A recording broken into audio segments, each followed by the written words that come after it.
देखकर डॉक्टर की खौफनाक चेतावनी से राही के उड़े होश। और यहीं से शुरू होता है सीरियल अनुपमा की कहानी का सबसे बड़ा इमोशनल तूफान।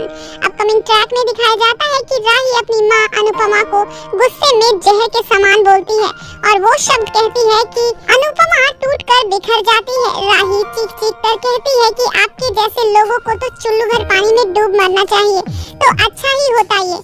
अनुपमा की आंखों में ये सुनकर आंसू आ जाते हैं, लेकिन वो कुछ भी नहीं बोलती, बस चुपचाप राही को जाते हुए देखती रहती है।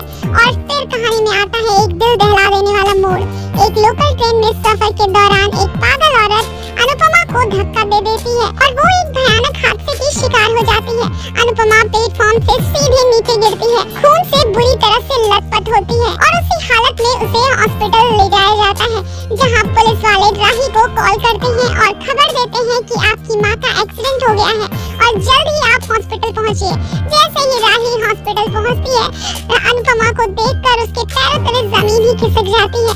उसे समझ में नहीं आता कि वो कैसे रिएक्ट करे। राही प्रेम से लिपट के फूट फूट कर रोने लगती है और कहती है कि मुझे मेरी मम्मी मिली थी, मैंने उन्हें जहर के समान कई बातें सुना दी और अगर आज मेरी मम्मी को कुछ हो गया ना तो मैं जिंदगी भर खुद को माफ नहीं कर पाऊंगी, क्योंकि इस सब की जिम्मेदार मैं खुद हूँ। राही रोती हुई प्रेम के साथ दौड़ती है ऑपरेशन थिएटर की ओर, जहाँ डॉक्टर मिलते हैं और वो कहते हैं कि हमें तुरंत ही सर्जरी करनी पड़ेगी, लेकिन हम कुछ गारंटी नहीं दे सकते। अगर आप रिश्तेदार हैं तो कंसल्ट पेपर पे साइन कर दीजिए। और ये सुनकर राही के तो हाथ ही कांपने लगते हैं, पेन उसके हाथ से छूट जाता है और राही घबरा कर कहती है कि नहीं, मैं ये नहीं कर पा रही हूँ, मेरा दिल बैठा जा रहा है।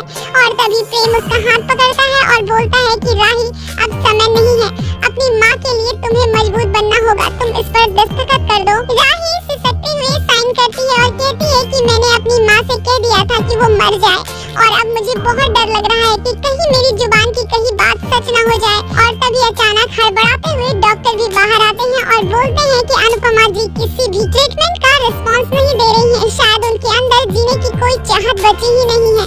ये सुनते ही राही की रूह कांप जाती है और वो डॉक्टर्स के सामने हाथ जोड़कर कहती है कि प्लीज एक बार आप मेरी मम्मी से मुझे मिलने दीजिए। डॉक्टर भी सिर हिलाकर इजाजत दे देते हैं। राही ऑपरेशन रूम में पहुंचती है, अनुपमा का हाथ थामकर फूट फूट कर रोने लगती है और कहती है कि मम्मी मुझे माफ कर दीजिए, मुझसे बहुत बड़ी गलती हो गई, मैंने जो भी कहा वो सब कुछ गुस्से में कहा, लेकिन सच तो ये है कि मैं आपसे बेहद प्यार करती हूँ, आप ही मेरी दुनिया हो मम्मी, प्लीज मम्मी, अगर आज आपको कुछ हो गया ना तो मैं कभी भी अपने आप को जिंदा नहीं पाऊंगी। और आपने मुझे हमेशा ही समझा है, मैंने आपको कभी नहीं समझा, लेकिन अब मैं वादा करती हूँ मम्मी, मैं कोठारी परिवार से टकराऊंगी, दुनिया से लड़ जाऊंगी, लेकिन आपको इंसाफ दिलवा कर ही रहूंगी, सबको साबित करके दिखाऊंगी कि आर्यन की मौत से आपका कोई भी लेना देना नहीं है, आप बेगुनाह थी और हमेशा ही रहेंगी। और इस इमोशनल तूफान के बीच अब सवाल ये उठता है कि क्या अनुपमा को होश आ जाएगा, क्या राही की टूटती आवाज उसकी माँ तक पहुँच पाएगी।